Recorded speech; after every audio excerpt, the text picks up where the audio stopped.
RTI Live News. Ask for right. RTI Live News की स्वागतम. సాలూరు టౌన్లో ఏపీ జేఏసీ ఆధ్వర్యంలో రామ థియేటర్ ఆవరణంలో రాష్ట్ర జేఏసీ పిలుపు మేరకు ఉద్యోగులు పలు సమస్యల పరిష్కారం కోరుతూ ధర్నా నిర్వహించారు. విశ్రాంత ఉద్యోగుల అధ్యక్షులు బి ధనంజయరావు ఉదయం 10 గంటలకు ధర్నా శిబిరాన్ని ప్రారంభించారు. అన్ని ఉద్యోగ సంఘాల సభ్యులు విశ్రాంత ఉద్యోగులు ధర్నాలో పాల్గొన్నారు.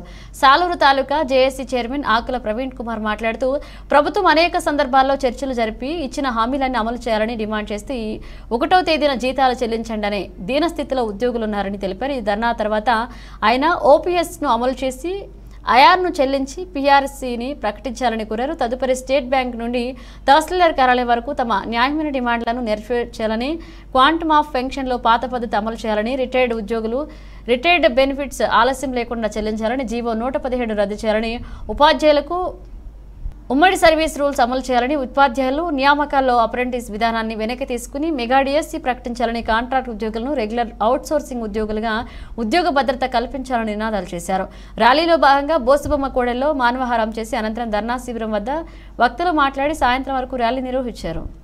ఉపాధ్యాయ సంఘాలు అయితే ఉద్యోగ ఉపాధ్యాయ కార్మిక పెన్షన్దారులు అందరూ కూడా ప్రతి ఒక్కరు ఎన్నో విధంగా అరెస్టులకు గురయ్యారు. రాష్ట్రదారుల్లో వెళ్లి ఆ రోజు విజయవాడ ఎన్నో ఇబ్బందులు పడి ప్రతి కామన్ మ్యాన్ కూడా మనకి విజయవాడ చేరుకొని ఎప్పుడు చరిత్ర లేని విధంగా సభను విజయవంతం చేశారు. మరి ఏ విధంగా సభ చల్లారిపోయింది అనేది దాని ప్రభావం అయితే మనం బయటకు బహిరంగంగా చెప్పుకోకపోయినా అందరి మనసుల్లో ఈ రోజు ఉందని చెప్పుకోవాలి. దాని ప్రభావం కొంత ఈ రోజు మన తనకి సమావేశాలు కూడా మనకి తేటతెల్లినట్టుగా కనిపిస్తుంది. అయితే తప్పనిసరిగా ఉద్యమం లేకుండా మనకి ఏమి కూడా ఫలితాలు సాధించేది ఆ చరిత్రలో ఎప్పుడూ లేదు. ఒకసారి ఫెయిల్యూర్స్ రావచ్చు కానీ మన పోరాటం మాత్రం ఎప్పుడు రాష్ట్ర జేఏసీ పిలుపు మేరకు మనం సాగిస్తూనే ఉండాలి.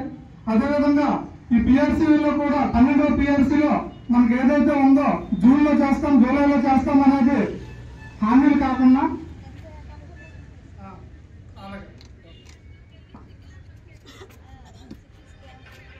మనకి 30% ఐఆర్ అనేది మనకి అది కూడా ఎన్నికలు వెళ్లే ముందు కూడా మనకి ప్రకటించి వాటికి సంబంధించిన సొమ్మును కూడా విడుదల చేశాక మనం ప్రభుత్వం మన నమ్మే పరిస్థితి అయితే ఉంది. మనం తిప్పుతున్నారు, మనకు అపాయింట్మెంట్లు ఇస్తున్నారు, కూర్చోవడం జరుగుతుంది.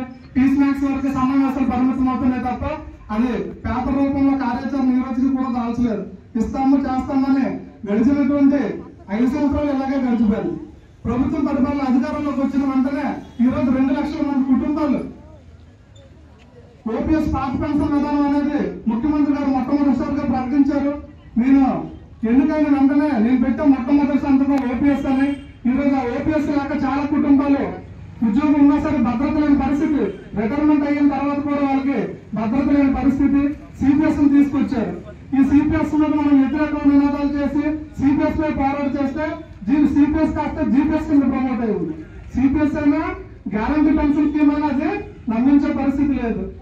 సో ఓపీఎస్ అయితే కొన్ని రాష్ట్ర ప్రభుత్వాలు హామీ ఇవ్వని ప్రభుత్వం రాష్ట్ర జేఏసీ ఉద్యమ కార్యాచరణ పిలుపులో భాగంగా ఈరోజు ఈ సాలూరు తాలూకా యూనిట్ పరిధిలో ధర్నాకు విచ్చేసినటువంటి ధర్నా మరియు ర్యాలీ శిబిరానికి విచ్చేసినటువంటి ఇక్కడ జేఏసీ నాయకులకి, అదేవిధంగా ఏపీ ఎన్జిఓస్ నాయకులకి, ఇక్కడ విచ్చేసినటువంటి పత్రికా సోదరులకి, అలాగే మనకి ఇంతకు ముందు ఎంతో శ్రమించి ఇక్కడ సాలూరు తాలూకా యూనిట్లో పోరాటాలు చేసినటువంటి ప్రతి ఒక్కరికి, రిటైర్డ్ ఎంప్లాయీస్ కి, అలాగే ఇక్కడికి వచ్చేసినటువంటి టీచర్స్ అన్ని సంఘాలు, ప్రతి డిపార్ట్మెంట్ ఉద్యోగ ఉపాధ్యాయ కార్మిక మరియు పెన్షన్దారులందరూ కూడా పేరు పేరున హృదయపూర్వక నమస్కారాలు తెలియజేస్తూ ఈ దీక్షా శిబిరానికి వచ్చేసినటువంటి పోరాట యోధులందరికీ నా యొక్క పాదాభివందనాలు తెలియజేస్తున్నాను.